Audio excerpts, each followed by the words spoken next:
Bienvenue à toi, à une histoire racontée. Ami, l'enfant des étoiles. Tout d'abord, installe-toi confortablement.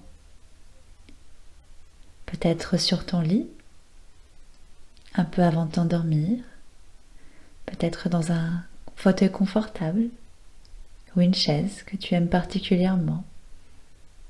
Prends le temps de te poser,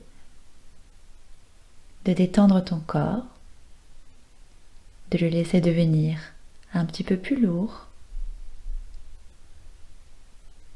Relâche ton visage, détends tes bras, tes épaules, ton ventre. Détends tes jambes.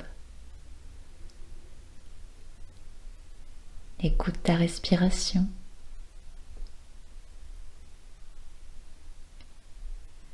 Peut-être que tu observes ton ventre s'arrondir à chaque inspire et rétrécir à chaque expire. Et on va respirer ensemble. Inspire par le nez, gonfle ton ventre. Inspire grand et expire tout doucement, toujours par le nez.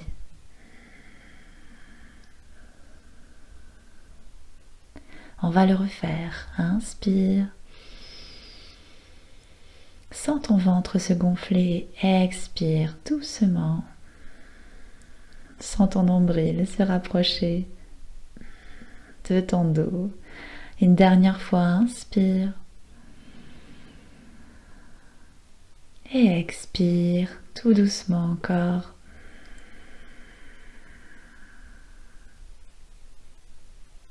Et relâche tes paupières. Tu peux prendre quelques instants pour écouter les ressentis de ton corps, toutes tes sensations. Et tu es prêt à écouter l'histoire.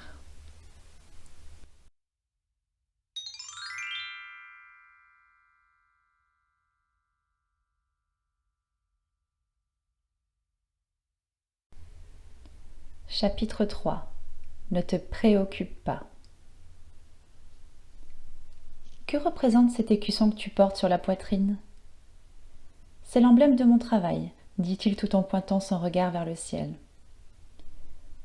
Es-tu au courant que là, tout près, sur une autre planète près de Sirius, il n'y a que de splendides plages de couleur violette. Tu devrais y voir un coucher de soleil avec 2 soleils géants. Est-ce que tu voyages à la vitesse de la lumière ? Il trouva ma question comique. Si je voyageais aussi lentement, j'aurais été un vieillard avant d'arriver ici. Alors à quelle vitesse voyages-tu ? En général, nous ne voyageons pas. Il serait plus exact de dire que nous nous situons. Pour traverser la galaxie d'un bout à l'autre, cela me prend... Attends. Il sortit la calculatrice de sa ceinture et effectua quelques calculs. Selon nos mesures de temps, 1h30. Et d'une galaxie à une autre, cela prendrait plusieurs heures. C'est formidable. Comment y arrives-tu ? Saurais-tu expliquer à un nouveau-né pourquoi 2 et 2 font 4 ? Non, je ne le sais pas moi-même. Moi non plus, je ne peux pas t'expliquer les principes qui régissent la contraction et la courbure de l'espace-temps. D'ailleurs, ce n'est pas important. Regarde comment ces petits oiseaux glissent sur le sable. On dirait qu'ils patinent. Quelle merveille ! Ami contemplait quelques petits oiseaux qui couraient en groupe sur la plage, ramassant quelques aliments que les vagues déposaient en se retirant. Je me souviens alors qu'il se faisait tard. Je dois m'en aller, ma grand-mère.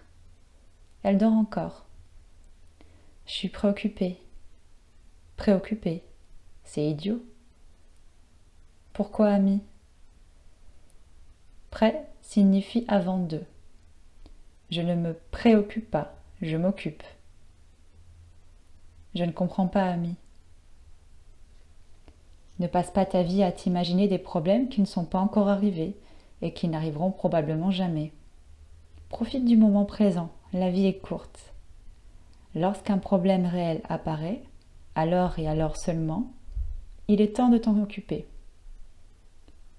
trouverais-tu logique que nous nous inquiétons maintenant en imaginant qu'une vague géante pourrait venir tout engloutir?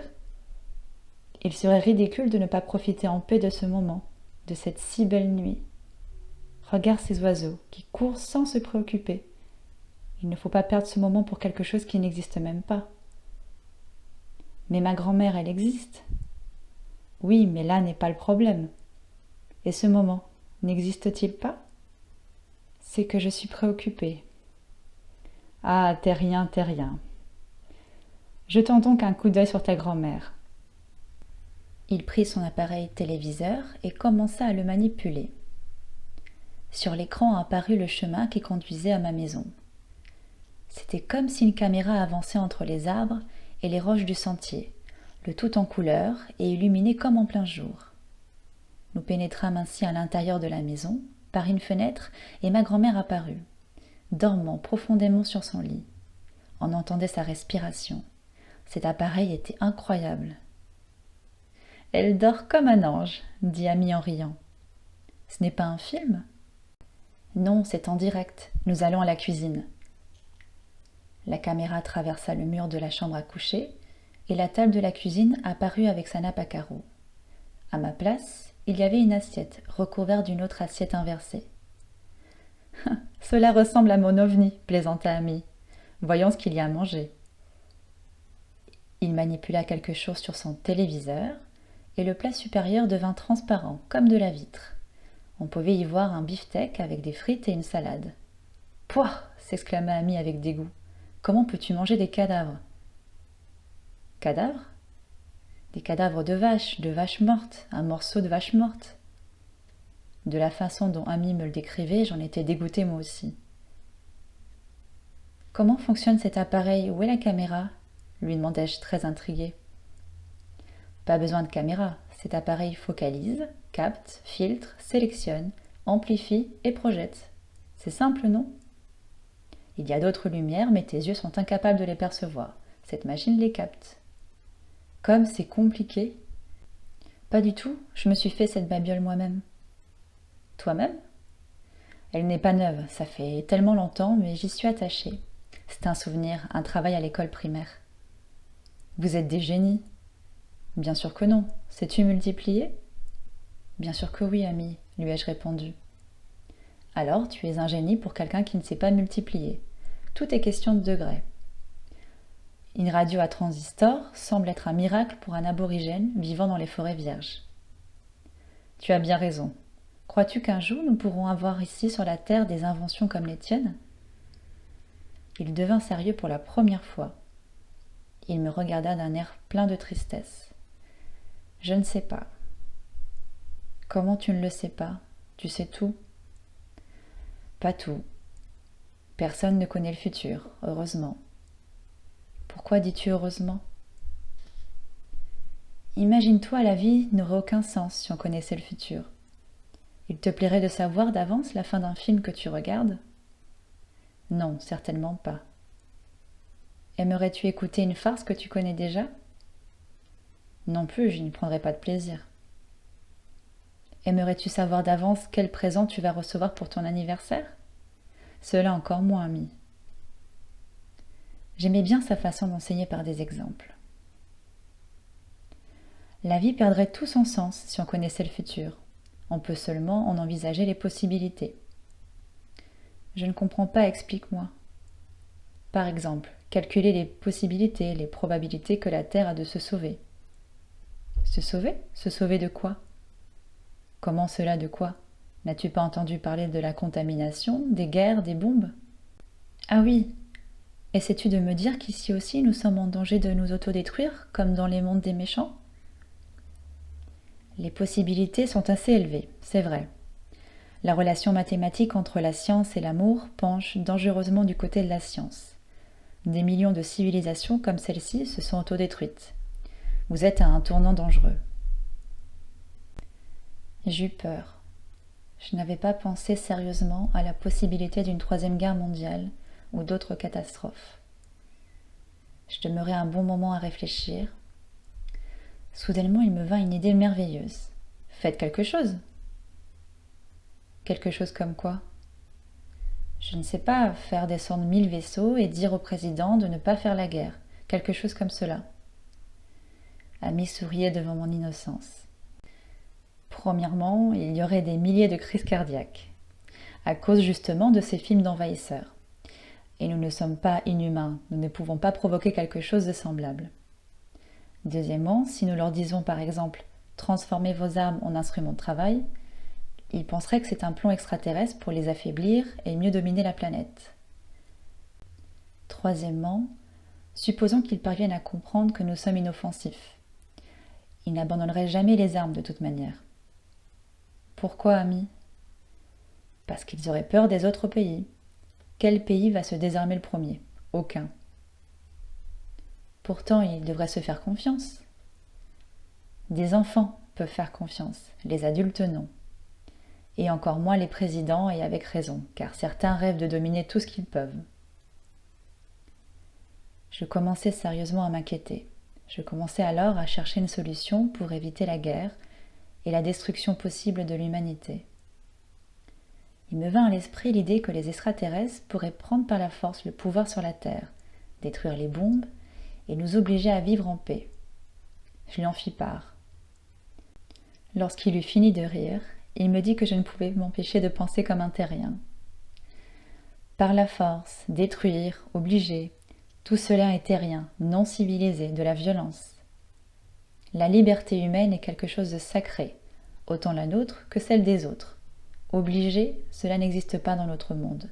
Chaque individu est important et respecté. Par la force et détruire sont des formes de violence, mot qui vient de violer, violer la loi de l'univers. Alors vous ne faites pas la guerre ? Je n'avais pas encore fini de poser ma question que je me sentais stupide de l'avoir fait. Il me regarda affectueusement et mettant sa main sur mon épaule me dit « Nous ne faisons pas la guerre parce que nous croyons en Dieu. » Sa réponse me surprit beaucoup. Moi aussi je croyais en Dieu, mais dans le fond j'en étais arrivée à penser que seulement les curés de mon collège croyaient en lui, de même que les gens de peu d'instruction. Car j'ai un oncle qui est physicien nucléaire à l'université et il dit que l'intelligence a tué Dieu. Ton oncle est un idiot, dit Ami, qui avait capté ma pensée. Je ne crois pas, il est considéré comme l'un des hommes les plus intelligents du pays. C'est un idiot. Est-ce qu'une pomme peut tuer un pommier ? Est-ce qu'une vague peut tuer la mer ? C'est que j'avais cru... Tu t'es trompé, Dieu existe, Pedrito. Je me mis à penser à Dieu, un peu honteux d'avoir douté de son existence. Écoute, enlève-lui sa barbe blanche et sa tunique. Ami riait parce qu'il avait vu mes images mentales de Dieu. Alors il n'a pas de barbe ? Il se rase ? Mon ami spatial se délectait de ma confusion. Celui-ci est un dieu trop terrien. Pourquoi ? Parce qu'il a l'apparence d'un terrien. Veux-tu insinuer que les extraterrestres n'ont pas l'apparence humaine ? Mais comment ? Tu dis pourtant que les êtres humains des autres mondes n'ont pas de forme étrange et monstrueuse. De plus, toi-même, tu ressembles à un terrien. Ami prit une petite branche en souriant et s'en servit pour dessiner une figure humaine sur le sable.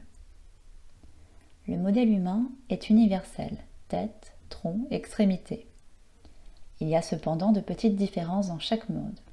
La taille, la couleur de la peau, la forme des oreilles, des petites différences. Je ressemble à un terrien parce que les gens de ma planète ressemblent aux enfants de la Terre, mais Dieu n'a pas la forme d'un homme. Viens, allons nous promener. Nous marchions sur le sentier en direction du village, et il mit son bras sur mon épaule. Je voyais en lui le frère que je n'avais jamais eu. Quelques oiseaux nocturnes passaient au loin en criant. Ami semblait se délecter de ces sons. Il respirait l'air marin. Dieu n'a pas une apparence humaine. Son visage brillait dans la nuit en parlant du Créateur. Il n'a aucune forme, ce n'est pas une personne comme toi ou moi. C'est un être infini, de l'énergie créative pure, de l'amour pur. Il disait cela d'une manière si jolie qu'il parvenait à me bouleverser. « Ah, c'est pour cela que l'univers est si beau et si bon, agréai-je » Je songeais alors à ces habitants des mondes primitifs dont il m'avait parlé, et aussi aux méchants de notre monde. Et les méchants ? Un jour, ils deviendront bons. Il aurait mieux valu qu'ils naissent bons en premier lieu. Ainsi, il n'y aurait pas eu de mal nulle part. Si on ne connaît pas le mal, comment peut-on apprécier le bon? Comment pourrait-on s'améliorer? Je ne comprends pas bien, ami. Trouves-tu cela merveilleux de voir? Je ne sais pas, je n'y ai jamais pensé, je crois que oui. Si tu avais été aveugle de naissance et que tu recouvrais soudainement la vue, alors est-ce que cela te paraîtrait merveilleux de voir? Ah oui, sûrement. Ceux qui ont connu une vie dure et violente sont ravis lorsqu'il en arrive une plus agréable. Ils la considèrent alors comme un bien inestimable. S'il n'y avait jamais de nuit, on ne pourrait pas jouir d'un lever de soleil. Nous cheminions sur le sentier, bordé d'arbres et illuminé par la lune. Nous cheminons maintenant sur le sentier bordé d'arbres et illuminé par la lune. En arrivant près de ma maison, j'y entrai silencieusement pour y chercher un chandail, puis je retournai rejoindre Ami. Nous reprîmes notre promenade tout en discutant. Ami contemplait tout pendant qu'il parlait. Les premières rues du village n'étaient pas encore en vue, ni la lumière des lampadaires publics. « Te rends-tu compte de ce que tu es en train de faire, Pedrito ?» me demanda-t-il à l'improviste. « Non, quoi ?»« Tu es en train de marcher, tu peux marcher. »« Ah oui, bien sûr, qu'y a-t-il d'extraordinaire à cela ?» Imagine pour une personne devenue invalide, qui durant des mois et même des années persiste à poursuivre des exercices qui, elle l'espère, la sauveront. Et voilà qu'un jour, cette personne parvint à marcher de nouveau. Elle trouvera alors très certainement extraordinaire de marcher. Elle en sera reconnaissante et l'appréciera à sa juste valeur. Toi, par contre, tu marches sans t'en rendre compte, sans en réaliser le merveilleux. Tu as parfaitement raison, ami. Grâce à toi, je me rends compte de beaucoup de choses auxquelles je n'avais jamais songé auparavant. C'était la fin du 3e chapitre. Nous retrouverons la semaine prochaine la suite des aventures d'Ami, l'enfant des étoiles, et de son ami Pedro. À très bientôt.